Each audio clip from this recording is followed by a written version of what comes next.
Bonjour chers frères et sœurs internautes. Aujourd'hui nous allons aborder un sujet beaucoup plus général. Cela concerne, disons, les débuts de l'humanité. Il faut dire que les hommes, leur lieu d'origine, le plus ancien, c'est ce qu'en anglais on appelle la Rift Valley, qui est appelée en français la vallée du Nil et de l'Omo. Quelle est cette région-là?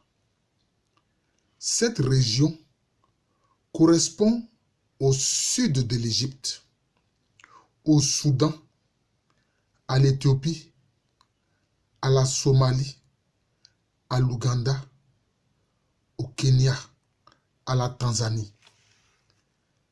C'est cette zone qui est appelée la Rift Valley ou la vallée du Nil et de l'Omo. C'est de là que sont partis tous les êtres humains. C'est là qu'on a trouvé les ossements humains les plus anciens.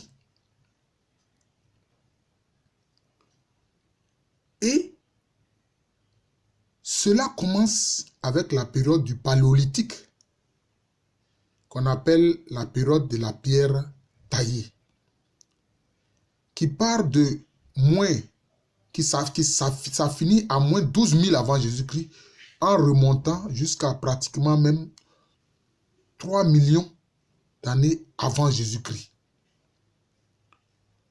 Mais il faut dire qu'à partir de 11 000 avant Jésus-Christ, l'humanité entre dans une ère nouvelle qu'on appelle couramment le néolithique ou période de la pierre polie. Les premiers humains sont partis de là, de la Rift Valley, de la vallée du Nil et de l'Omo. C'est ainsi que progressivement, ils vont peupler toute la terre. Alors, certains s'étonnent. Pourquoi il y a certains qui ont le teint foncé, d'autres qui ont le teint clair, d'autres humains encore qui ont les yeux bridés? Mais pourquoi s'étonner de cela? Ce n'est qu'une adaptation à l'environnement.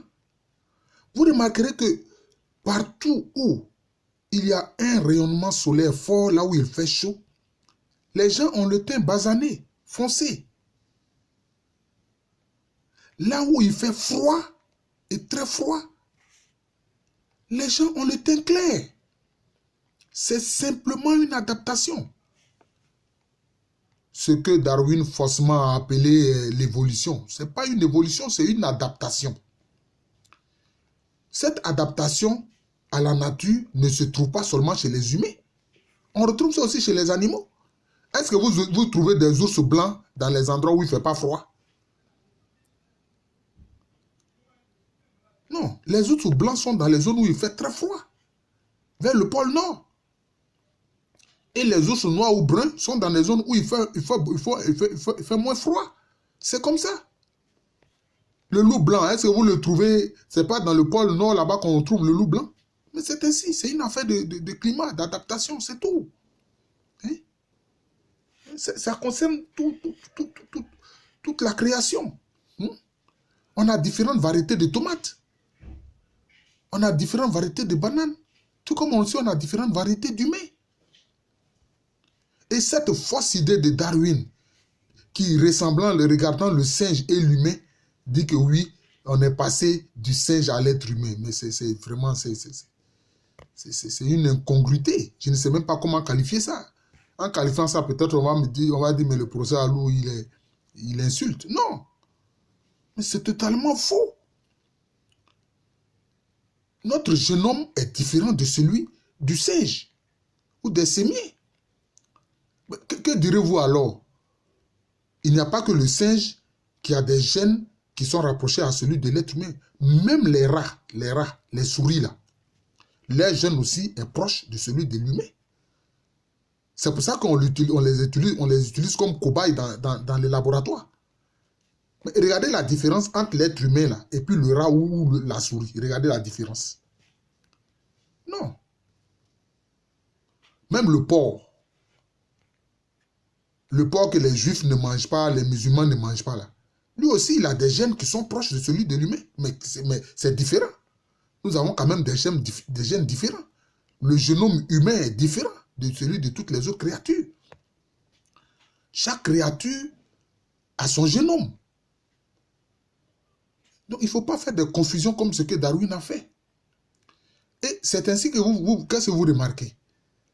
Là où le climat est chaud, les Noirs s'y retrouvent. En Nouvelle-Calédonie, qui est dans le Pacifique là-bas, qui est un territoire français, les Kanaks là, ce n'est pas des Noirs. Hein?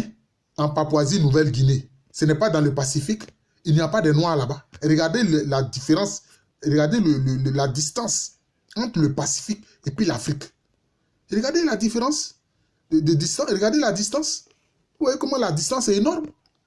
Mais comme il fait chaud, là-bas, les gens sont noirs. Hein?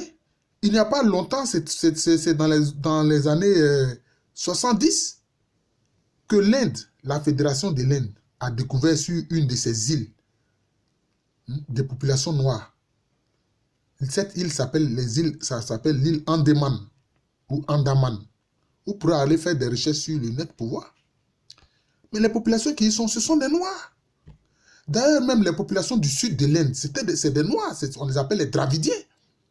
Donc, c'est dire que ces mouvements sont partis, ces mouvements de population sont partis de l'Afrique. Et progressivement, on peuplait le monde. Et la terre entière. Vous vous étonnerez pourquoi est-ce que ce qu'on appelle les populations de type mongoloïde, telles que les Chinois, les Japonais, les Coréens et autres, pourquoi est-ce qu'ils ont les yeux bridés? Mais c'est très simple. Vous savez que ces populations, ces mongoloïdes sont partis d'abord des zones de steppe. Hein? Les steppes. Telles que la Mongolie, etc. C'est pour ça qu'on les appelle les mongoloïdes. Mais là-bas, il n'y a pas d'arbres. Ce sont des prairies. Et le vent souffle très fort. Mais si vous avez les yeux trop ouverts devant ce vent qui est si fort, vous allez avoir des problèmes. D'où les yeux bridés. Ce n'est qu'une adaptation à cet environnement de steppe où le vent souffle fort. C'est aussi simple que ça.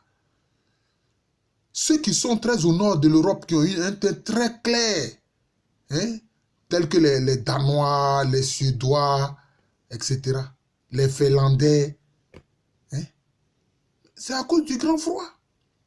C'est aussi simple que ça. C'est à cause du grand froid. Hein? Donc il ne faut pas s'étonner. Toute l'humanité a une seule et même source. Elle est partie de la vallée du Nil et de l'Omo. C'est pour ça qu'on dit que l'Afrique est le berceau de l'humanité. Si les paléontologues le disent, c'est pour ça.